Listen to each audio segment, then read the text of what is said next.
The Do This podcast is part of the Win, Make, Give podcast network. In this episode, Bob Stewart interviews Jay White, a prominent real estate leader and team operator based in Charlotte, North Carolina. Together, they explore the key elements contributing to his team's remarkable growth. Jay shares the secrets behind tripling his business within 3 years and dives into innovative strategies for real estate agent recruitment, retention, and onboarding that have propelled Jay's team to success. We hope you enjoy this episode of the Do This podcast presented by Brivity.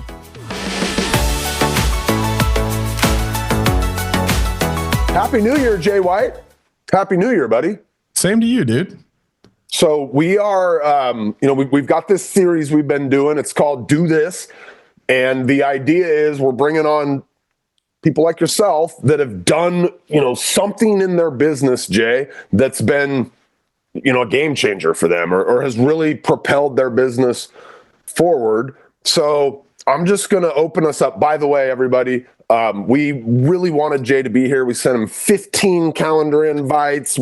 All the links from every angle he could enter here with us. And so, Jay, thanks for joining us. I appreciate you battling through all those calendar invites. And yeah, no, there's a reason that we started a minute late, guys, because I had to go through multiple calendar invites. But all right, Jay, do me a favor before we jump in and we talk about some particular part of your business that in 2024 was really helped drive what you guys are growing down there in North Carolina. Can you introduce yourself to our audience and give them a little bit of maybe Sure. Who is Jay White and why should they care to listen to what you're about to share with them? Yeah, so my name's Jay White. Our team is in Charlotte, North Carolina, so we serve the greater Charlotte area, which is actually a pretty big area these days. We're in about 6 different MLSs and cover honestly most of the Carolinas at this point. So we sold 245 houses last year for about $106 million in volume and $3 million in GCI, which is about triple what we were in 2021. Wow. So in 3 years, you've tripled your business. Roughly. Yeah. Okay. I mean, let's just get into it then. What are you doing? What do you, right? Let's focus on something, because I know you guys do a lot, Jay. You got a lot of models and systems, and you're a partner with Ben Kinney at Place. But man, if you could boil it down to the thing that you feel like you've really, gotten your arms around and I don't want to say perfected, because we're always trying to make these things better, right? We never really get to perfect. But what's that thing that you guys are doing that you think the audience today could really learn something from? So a couple things, right? I think what we did really well from the get-go when we partnered with Ben and Place was we had a strong value proposition that I felt really good about going out and recruiting and growing. I think what we've really figured out how to do is provide a ton of value to our agents, which is it's having 2 things. It's our retention is very strong, and it's attracting agents to us now. I don't, not that I don't go out looking for agents, but we have agents coming to us wanting to work with us. Okay. So, I mean, look, I think most people that would be joining this call, a lot of the folks, they have Brivity, right? A lot of teams do have a value proposition to recruit to. It's the reason you were able to build a team. Yeah. Right. But I think a lot of times, and me even before joining Place and partnering with Ben and Chris, it was the value proposition was kind of me, right? You get to hang out with me. I tell you, I'll teach you everything I know. I'll provide you with some business and we'll just go. But there is that's not scalable. And that certainly, as we started growing, the question was, well, does that value proposition get diluted? Yeah. And if you got 10 agents and the value proposition is access to Jay, when I've got 20 agents, access to Jay is 50%. Right. Yeah. So all of a sudden the coaching and the mentorship and all that starts getting diluted from cool, we're going to have a one-on-one every month to we might have a one-on-one each quarter. So again, one of the things that we did last year, and this is David and I were talking about this, Wiggs, we put pod systems in place. Pods. All right. Yeah. That's been a big thing for us in the last 6 months. And all of a sudden, we're getting a ton of new agent production, which was sort of stagnant for us for a while.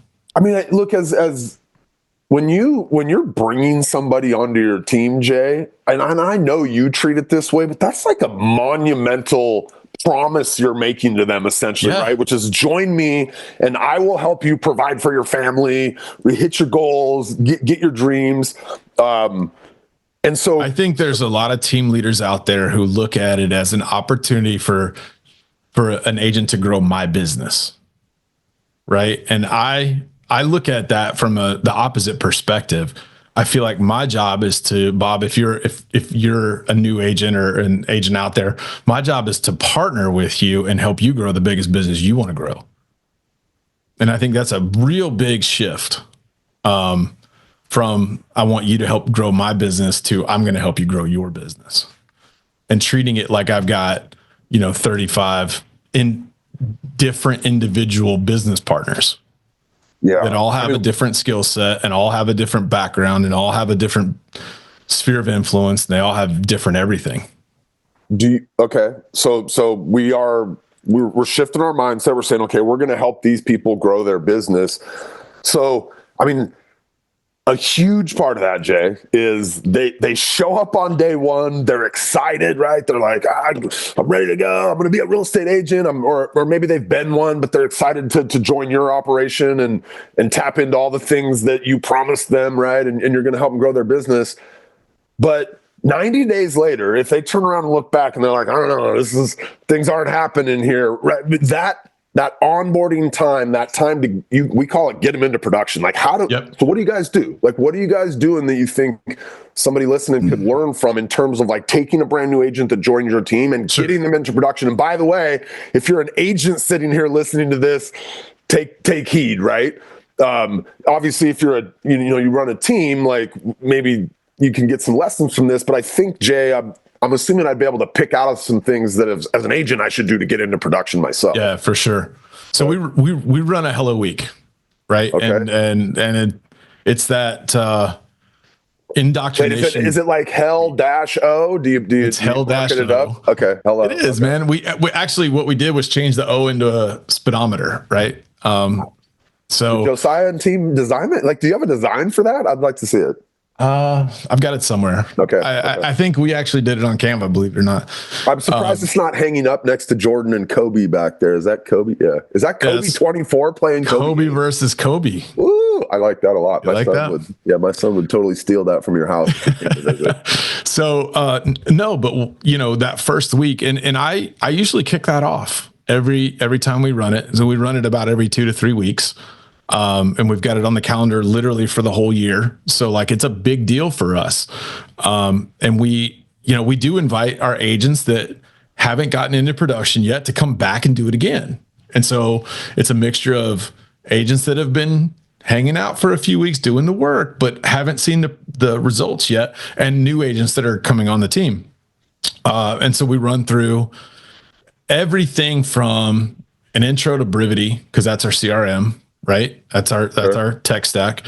Intro to that. It's a quick little hour office orientation, like they would have at any job. Hey, here's the password to the Wi-Fi. Here's the key fobs. Here's where the restrooms are. Here's all the stuff. Here's how to hook up to the printer. Like, and our director of operations runs that. Okay. And then literally we talk about the success principles of real estate.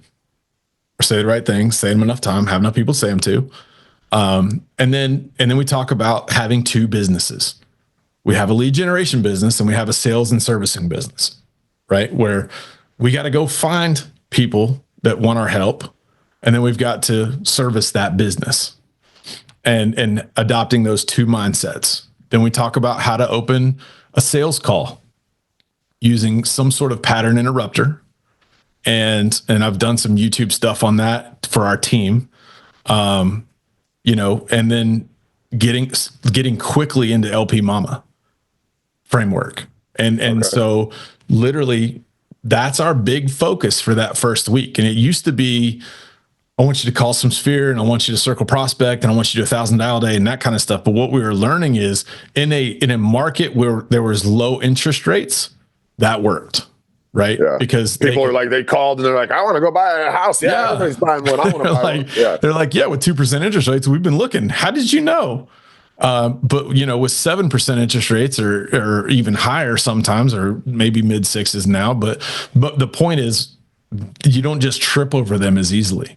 So we're really focusing on building a pipeline, learning how to call leads that are already in our database, because there's a lot of gold there, right? And then going, here's how to open that call, and then here's the goal is to get them to LP Mama to qualify that and set an appointment with them or schedule a future follow-up based on what they're saying. But then take that information and go, all right, we're putting this into notes.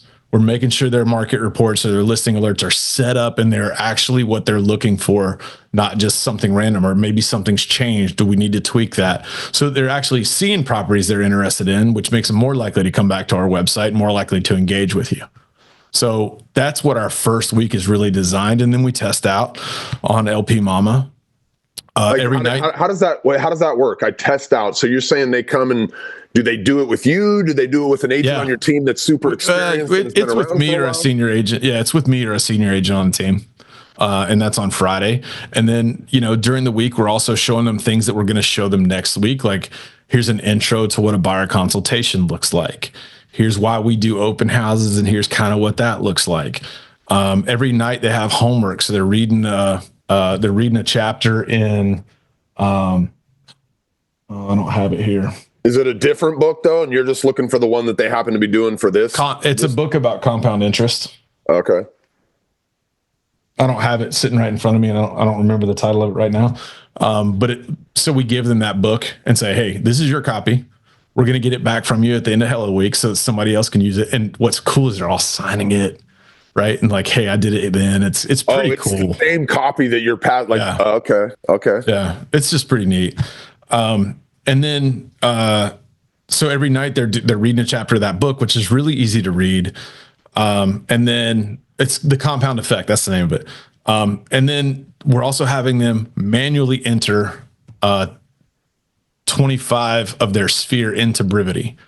We were actually uploading that list into Brivity for them. Mm-hmm. And then they weren't learning Brivity because it was done for them. So now we've got them manually inputting them into Brivity, because next week their job is to call their sphere, right? So now we've got them having sales calls this week with people they don't know, and they're less fearful about it. Now, next week, we've got them having very similar calls with their sphere of influence, you know, kind of getting in that framework of LP Mama. How can I help you? What do you have real estate related plans for the year? That kind of stuff. So that's the next week. And then shadowing open houses 2 weekends in a row. By the third weekend, they're running their own open house. That's our onboarding. And we're prepping them to get into business right away. Like, my job is to get them my job's not to get them a paycheck. It's to put them in an environment where they can get a paycheck super quick. What do you do? How do you head off up front, or maybe as it's starting to happen, what do you do when somebody, you know, during the before they agree to partner with you, they're saying all the right things, Jay, and they're going to do it. They're motivated, and then they get in there in that first week or two, and they're not putting in the effort that they're going to need to put in to build the career that they told you they wanted to build when they partnered with you. Like, or maybe that doesn't happen. Maybe you're like, nope, we've got this thing ironed out to where people, like, they buy in. But what do you do when they don't? Because it's funny. Some that don't. It's totally funny you asked that. We don't have that problem a lot. And I don't know whether it's that we deal with it during the recruiting process and kind of weed that out. So I think one of the things is we have a 5-step recruiting process. Like, nobody comes in, interviews, and is hired that day. Okay. Right? So typically there's some sort of introduction. We do a screening call, and honestly, I'm trying to figure out if they can walk and chew gum at the same time. Like, I know that sounds crazy, but like, I just want to see if they can have a conversation with somebody, because they're going to be doing a lot of that. Yeah. They're going to be doing a lot of that. And I've got questions that I ask, but I'm really just looking to, like, hey man, do you have energy? Can I understand what you're saying? Do you have some sort of ambition or drive? Like, can I feel it? Adelina Rotar said, I'm looking for humble, hungry, smart, and enthusiastic. And if I can catch that over the phone, then I'm going to invite you in, and we're going to have a conversation, and I'm going to show you what our value proposition is. I believe that I've been doing this a long time. I've hired a bunch of people, and I can't tell you who's going to make it and who doesn't. Right. All I can do is show you the work, and then you decide whether you're opting in or opting out. And so we do have people that'll meet with me, they'll see the work, and then they won't move forward to the next step. And I'm cool with that. Like, I didn't waste 90 days with you. Right. And we still hire plenty of agents. So after I meet with them one-on-one, we kick them to our director of operations. That's the next step. And she literally says, here's what happens week 1. Here's what happens week 2. She's going over the onboarding. She's going over what our agent launch program looks like for the next 90 days. And they kind of, at that point, they're either in or they're out. And if she has reservations, she says, our next step is to go back to Jay where he has an expectation conversations. If it comes back to me, I know why. Okay. If not, she's good to hire them. Right. So if it comes back to you, there's something that she spotted that just she feels like maybe they're not going to be cut out for it, or they're not going to show up in the way that she knows they need to show up in order to be successful. Yep. So that's when we sit. So when you get them back, are you trying to scare them away at that point? Or you're like, look, this is really hard. Like, are you? Yeah. I'm like, here, this is what our expectations look like.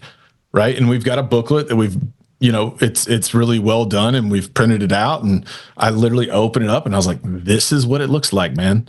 This is what I'm asking you to commit to. I'm asking you to make me promises because I'm making promises to you. Like, I'm going to show up, but you need to understand, Bob, this is an adult world. This is not middle school. No one's coming to save you, right? We don't have assigned seats, and I don't take attendance. If you're here, you're going to be around people who are really good at this, and you're going to learn, and you're going to be able to do well. But if you don't show up, dude, no one's coming for you. Let's talk about that for a second, Jay, the idea of like the culture of your team and what somebody who joins your team is walking into. Because all the time I see teams that go out and they use Brivity, right? But they don't really know it, and their team doesn't really use it. So they recruit somebody in to this promise of like the gold in the database and all this. But the person walks into the office on day 1 and they look around and they're like, I don't know, nobody's really on the phones here. Nobody's calling into the Brivity here. They can go into Brivity on day 2 and look and see that, last month your agents made 30 calls each. Like, how does that, I don't know, that culture that you've built really kind of help propel that new person, in? Sure. It's funny, right? Because we've got the whole gambit from agents that are very consistent with Brivity, making their calls, checking in the daily things that they need to do with Brivity. And then we've got agents who are super productive that don't. And I think you said it to me one time. Do I care what somebody's selling 50 units, whether they've checked off every task that's done? I'm like, no, I'll get somebody to check those tasks if you want me to. Yeah. But if you're struggling and you're not hitting your goals, then I'm going to come back to, okay, what are you doing? And the easiest way for me to see what you're doing is for you to do it where in Brivity, where I can see it and it's not self-reported. I hate self-reported, right? Like I think it was in November, I've got a young guy. He's a partner of ours. And he shows up, but he's inconsistent, right? Like he's in and out. And I was wearing a pair of Dunks one day and he goes, dude, those are sweet. And I was like, I tell you what, you hit 50 conversations a week, every week from now until the end of the year, including Christmas week, including New Year's week. Like I'm being dead serious, like every week. You don't miss it, I'll buy you a pair of Dunks. Now, if you miss 1 week, what are you going to do for me? Like, are you going to buy me a pair? He's like, yeah, I'll take that bet. And I'm like, cool.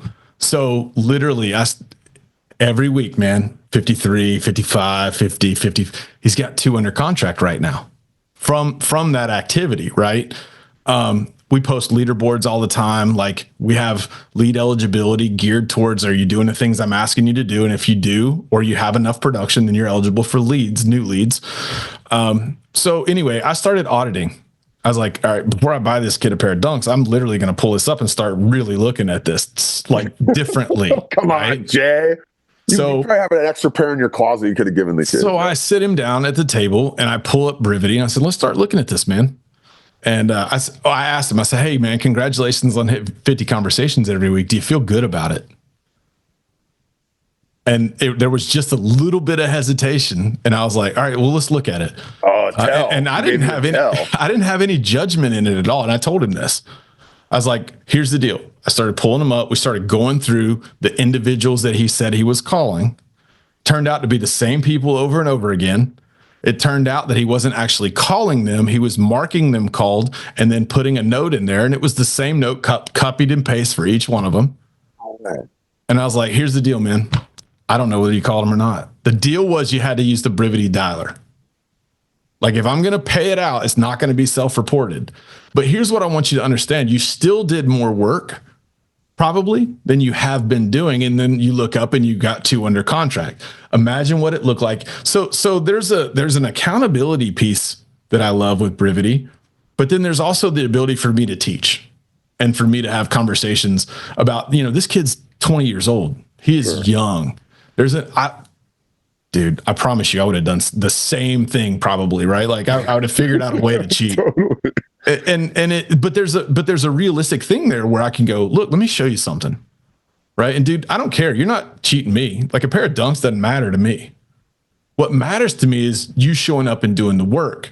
And even half-assing it, you still had results. Imagine what it would look like if you did this with authenticity, like with, it's funny, really did it. Inside of our organization, we did that challenge had one in the summer where it was like, we were asking people to make 5,000 dials in July and August. By the way, the people that said they were, that committed to doing it, Jay, but didn't finish. Yep. Were 7 times as active as the people that just didn't commit to doing it, right? So Same thing with that kid, even though he committed to doing the thing and maybe he didn't technically finish it, he was still more active because you asked him to make a commitment to go do something. How important is it for you? So for the 20-year-old kid, it's dunks, and you can put look at 20, I think I would have had the same mindset, by the way. At 47, looking back, it's crazy to me that somebody would do that for a $200 pair of shoes instead of a $10,000 check. Yeah. Right. But we did have that conversation. Ben's convinced that if we offered iPads, that we could get people to do anything for iPads, even though the thing we're asking them to do is worth, 10x what the iPad you're offering them to do it is worth. But how important is it for you to know kind of what is that lever I can pull with that person to get them, like, I guess, how important is it for you to know their big why, or like why they're showing up here? And Ben calls that finding their button, and it's different for everybody, right? Like it's figuring out what button to push. And some of them it's a kick in the ass, and some of them it's a hug, and some of them it's a friendly bet, and some of them it's just saying, hey man, I don't know if you can really do this or not. And Ben knows my button is saying, man, that dude, he knows mine. I was really disappointed in you. All you have to say to me is, I was really disappointed. And I'm like, what can I do to fix it? Right. Like, yeah, right. Right. Totally. And some of them are that way. And some of them are, praising and building confidence. But as for me, as the operator, it's my job to stay in relationship with them enough to figure out where their buttons are and when I need to push them and how hard. What do you do to somebody that's not hitting their goals? Like you get this person, they're in there, they're inconsistent like that. Like, what does that conversation sound like when you grab him and you're asking him to become a more consistent human, to, meet the goals that he told you? Didn't set his goals for him. He set them. What does that conversation with an agent sound like? So, okay, I'm going to be really, pragmatic about this, right? Okay. I don't believe that everybody has a goal of what they tell me their goal is. Okay. Right. Debbie DeGroat said something to me and the team yesterday on a call. Some people's habits don't match their big whys. Right. And so like literally some of them just don't have the level of commitment. They just tell me what their goal is because they want me to think more of them or whatever. And the reality is, so like I will do a little bit of missing people finding. Like if I haven't seen you in a week or so, not a week or so. It depends on who you are and how often I see you anyway, right? What your normal MO is. But if I haven't seen you in a few days, Bob, I'll probably send you a text and just go, hey man, haven't seen you, checking in. Is everything okay? Right? Like I'm genuinely trying to make sure you're good first. Right. And you're based on your response. I'm either, and frankly, your track record with me and everything else, it's going to be a one-on-one response. Like it's not a canned response for each person. Got it. There's people going through stuff, and I think you have to respect that they're going through stuff, and it might not be something that's it might not be something that is a big deal to me, but it's a big deal to them, maybe. And sometimes I think you have to help them work through it, and sometimes I think you have to go, that's stupid, right? And sometimes, honestly, like I've got a handful that you just go, okay, cool. They don't show up ever. I'm not losing. Listen, man, I ran a big productivity coaching program, and it put me in therapy because I was more attached to their goals than they were, and I won't go back there. So that's what I mean by like, dude, nobody's coming for you here. And I think we're all grown adults enough to go, if I really want to get better, I'm willing to show up. And if you show up, I'm happy to spend time with you, help you get better, work on skills, whatever you want to do. But I'm not going to your house and babysitting. Like that's not the world we live in. Yeah, man. I feel like I could talk about this with you all day long because there's so much inside of how do we get our agents productive. Real quick, before we wrap up here, you mentioned two sides of the business. You've got the lead generation side of the business and the selling and servicing side of the business. Talk for me a second. I've got a new agent joining my team. You already mentioned that in week 2, they're going to be reaching out to your sphere. What are the other kind of lead? What is one or two other of the lead generation side of the business that you get a new agent into? And I'm assuming you may go to open house next, because I think I heard you drop that for a second. Yep. So we focus on sphere of influence, open houses, and prospecting. But I think we have a little different take on prospecting than most people. We have enough leads in our database that there's enough gold, and you've helped me discover this over the years, that does it make sense to mine where we already have it versus spending the energy to go get new leads to put them in our database and then we don't call them, right? So when we say prospecting, it's outbound dials, but most of the time, 90% of the time, it's in our database already. Okay. But it's outbound dialing. So it's working my sphere, which you have them by the second week, because the first week they're spent kind of learning the objections and learning LP Mama, the process. By week 2, they're in there calling their sphere. By week 3, they're shadowing other agents doing open houses. I would assume by week 4, they're probably out doing their own open houses. If they're doing it right, by week 3, they're doing their own open houses. Okay. And then after they've tested out of LP Mama, I assume is when you then let them get on the phones and start making prospecting calls into the database that you've built over the last. No, I'm glad you said that. Right. So one of the things that we do in that first week when they're learning how to open a sales call and LP Mama is we're transferring 10 leads a day into their Brivity account. Okay. We actually relabel them. Right. So these are some of the oldest leads in the database, and they're very inactive. Right. So we're just literally putting 10 in there. Here's 10 leads, call, text, call, right? Call them. If they don't answer, we're not leaving a voicemail. We're texting. Hey, my name's Jay. And we're actually teaching them to do a video text now. Nice. I think it's actually more effective. So, hey, Bob, my name's Jay. We've never talked before. Came across your name in my client database. And I was wondering if I could ask you a couple of questions. Do you have like 1 or 2 minutes this afternoon? We can talk. Do me a favor, shoot me a good time. Like, again, this is a video text. Shoot me a good time that we could talk, and I'll give you a buzz then. Thanks. Just wanted you to know as a real person and that I really care about helping you with whatever real estate needs you might have. That's it. And then if I don't get a response, another couple hours later in the afternoon, call them again. So we give those 10 a day, and those start compounding. And by the end of the week, they should have between 50 and 100 contacts. Do you ever, this is my last question, then we're going to wrap up. Do you ever just let go of somebody? Like 2 weeks in, you're like, this person, they got to go? Or do you just let them wash themselves out? Generally, we let them wash themselves out unless they're just a cancer or unless they're a liability. Okay. All right, you guys. I mean, that Jay just dropped fire in the last 30 minutes on if you individually need all the advice he just gave you, awesome, go do something about it. But if you're leading a team, like this is who you're competing against out there. You're competing against the Jay Whites of the world, right? And they could choose to pick and go and do business with you, or they could choose to pick and go do business with, the operation that Jay's created. Jay, I know you got to get back to leading those folks, to making calls to your market report viewers, Jay. Appreciate you doing this, brother. I appreciate you doing this. Thank you. Thanks, Bob. Thanks, guys, for tuning in. All right, everybody, get back to work. Jump in your Brivity. Call your market report viewers. Somebody's looking to list their house this month. There is somebody in your database that you can close in the next 90 days if you'll just call them. Jay knows it's a fact. We'll talk to you guys later. Thanks, Fuzz. Bye, everybody. See you, Jay.